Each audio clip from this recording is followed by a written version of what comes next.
Continuando na página 33, o pecado da ira contra a riqueza. Abraão era muito rico em gado, em prata e em ouro. Gênesis 13, 2. Há quem acredite que é errado enriquecer ou melhorar de vida. Algumas pessoas parecem ter raiva de quem procura prosperar. Um sentimento que acabam projetando sobre as próprias riquezas. Se você acha que ser rico é muito ruim, terá problemas em se dedicar a melhorar de vida. E, pior, se por alguma razão vier a alcançar sucesso, sentirá culpa. É bem comum as pessoas se sabotarem na busca da prosperidade e do sucesso.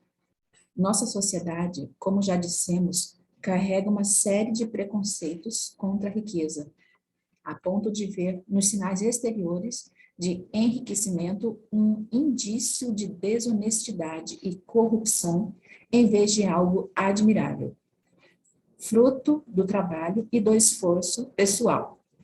Há, no inconsciente coletivo do brasileiro, ideias erradas que criam ressentimento contra os ricos e complexo de culpa em quem consegue chegar lá. Os ricos são taxados de egoístas e inescrupulosos, que só chegaram ao sucesso cometendo alguma fraude, enganando alguém, casando por interesse ou, então, tirando a sorte grande.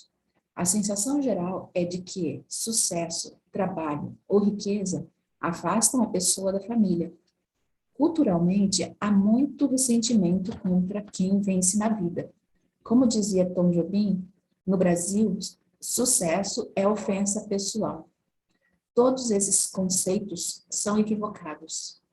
E muito. Claro que existem ricos, desonestos e egoístas, mas isso não é exclusividade deles. Famílias desestruturadas existem em todos os lugares e classes sociais. E fraudes também, como comprovam os gatos de energia elétrica e televisão a cabo. Curioso perceber que muitos pensam que quando o rico é desonesto, é ladrão, e quando o pobre é desonesto, é coitadinho, vítima, necessitado. O preconceito muitas vezes é justificado com a alegação de que o excesso de dinheiro faz com que as pessoas ricas tenham dificuldade de agir de maneira correta. Vale dizer que os dilemas éticos não são privilégio de quem tem fortuna no banco. Por outro lado, o poder econômico faz com que muitos ricos consigam se livrar da lei, contribuindo para a sensação de que os crimes de colarinho branco ficam sem punição. Para o Brasil evoluir, vamos precisar chamar roubo de roubo, fraude de fraude, seja quem for que os pratique, assim como acabar com as desculpas e a impunidade. As instituições brasileiras estão sendo cobradas pela sociedade, cada vez menos tolerante e com a corrupção, para que sejam mais transparentes e eficientes. Isso mostra que essa realidade está mudando. A questão, porém, é se você tem algum desses preconceitos e barreiras mentais. Se tem, precisa se livrar deles, pois a ira contra os ricos e a riqueza é um dos pecados capitais na busca do sucesso e da prosperidade. É bem positivo internalizar que há pessoas ricas boas e generosas que chegaram ao topo por sua competência e dedicação. São pessoas honestas que usam sua riqueza de forma digna e a compartilham com a família. Adquirir esses modelos mentais de realização e encontrar exemplos admiráveis é parte do processo de motivação e orientação para o sucesso. Qual a origem de tanto preconceito contra a riqueza? Durante muito tempo parece que imperava a noção: ser pobre é bonito, ser rico, uma vergonha, e trabalho é castigo. Além da origem histórica e cultural já citada, há outra religiosa, decorrente de uma interpretação errada da Bíblia. No capítulo 19 do livro de Mateus, Jesus mencionou que é mais fácil um camelo passar pelo buraco de uma agulha do que um rico entrar no reino dos céus. Essa passagem induz muita gente a pensar que ser rico é perigoso ou complicado. Só que, ao mesmo tempo, Jesus, logo adiante, diz: para o homem é impossível, mas para Deus todas as coisas são possíveis. Isso significa que um rico pode sim entrar no reino dos céus. Na verdade, Jesus aponta nesse trecho um aspecto fundamental a ser superado pelos ricos.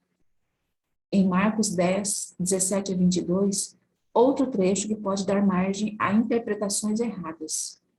Um jovem rico pergunta a Jesus o que deve fazer para conseguir a vida eterna, e Jesus recomenda que ele venda todos os seus bens e distribua o dinheiro entre os pobres. Nesse caso, o problema não era a riqueza em si, mas a forma gananciosa como esse homem se relacionava com sua fortuna. Jesus percebeu que faltava algo para a evolução pessoal do jovem rico e trabalhou nesse sentido. E, como sempre, deixou que o próprio escolhesse se queria ou não seguir o seu conselho. Se prosperar mediante o trabalho fosse ruim ou feio, não haveria a recomendação bíblica de aproveitar os ganhos de seu trabalho, como vemos em Eclesiastes 5:18. Assim, descobri que o melhor e o que vale a pena é comer, beber e desfrutar o resultado de todo esforço que se faz debaixo do sol, durante os poucos dias de vida que Deus dá ao homem, pois essa é a sua recompensa. A Bíblia, por sinal, tem vários conselhos para quem é rico. Em geral, não se sugere que a pessoa abra mão de sua riqueza, mas que administre de forma correta e generosa, que seja honesta e humilde, e que não ponha sua confiança nas incertezas das riquezas. Timóteo 6, 17 a 19, Efésios 6, 9 e Marcos 10, de 17 a 22. Quem comete o pecado capital da ira contra a riqueza despreza o sucesso, imaginando que ele é nocivo e atribuído às elites todos os flagelos sociais. Atribuindo à elite todos os flagelos sociais. Ora, as elites podem ser culpadas de muita coisa, mas não de tudo. E não podemos confundir elite privilegiada com toda e qualquer pessoa que ganha dinheiro e melhora de vida. Aliás, uma das formas de mudar o país é justamente permitindo mobilidade social e oportunidades de educação, trabalho, empreendedorismo e ascensão social. A miséria não é culpa da riqueza, mas, sobretudo, de uma desigualdade social que está ligada a questões históricas e atuais, e criar uma grande distância entre as classes sociais, entre as classes mais altas e as mais baixas. Esta conjuntura é resultado de uma série de ações públicas e privadas que feriram e ferem princípios bíblicos. Dizer que somos um país cristão é, em parte, equivocado, já que a maioria dos governantes, empresas e pessoas não segue as orientações bíblicas, nem as dadas por Jesus Cristo. Nada justifica, porém, que se inveje e persiga os ricos. Esse é o primeiro passo para se continuar pobre. Afinal, uma pessoa que tem inveja, ressentimento ou ódio de quem é bem-sucedido não está no caminho do sucesso. Esses sentimentos não são construtivos. Se você quer progredir, recomendamos que passe a admirar, abençoar as pessoas que vencem na vida, que se esforçam, que estudam e trabalham honestamente. Se segue princípios cristãos, o incômodo com a fortuna alheia é pior ainda, pois não só atrapalha seu sucesso, como também viola deveres religiosos de amar o próximo. Isso é forte. Não cobiçar e não cultivar o hábito de se queixar. O outro lado da falta de admiração pelo sucesso é o apego à pobreza.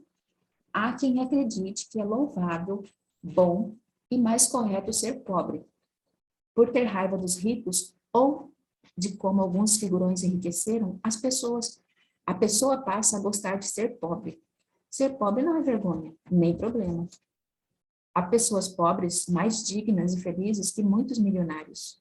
O problema está em estimular e admirar a pobreza como se fosse uma virtude, atribuindo a ela um conteúdo moral ou filosófico que não tem. Existem ambientes sociais e intelectuais que parecem prestigiar uma cultura de pobreza. Isso acontece em determinadas igrejas e partidos políticos. Se a pessoa acha a pobreza uma virtude, preferirá ser admirada e cuidará para que essa condição perdure. Uma coisa é respeitar o pobre, outra é achar que se tem necessariamente que viver na pobreza. Há certas correntes de intelectualidade que defendem que os mais humildes teriam maior pureza, inocência, candura ou bondade. Não é o caso. A bondade e a maldade estão espalhadas por todos os povos, raças, classes sociais e níveis de escolaridade. No plano religioso, verificamos que as pessoas confundem a humildade de caráter. Esta sim, uma virtude, com a humildade que designa uma condição de vida precária. Em sua autobiografia, Mahatma Gandhi escreve sobre o amigo Rashid Bai, dono de imensa fortuna.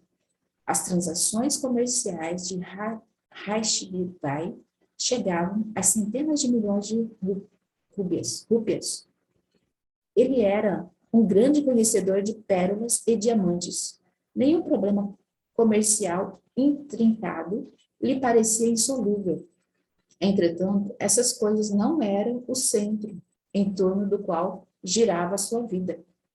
O núcleo de sua existência era a paixão de um dia ver Deus, face a face.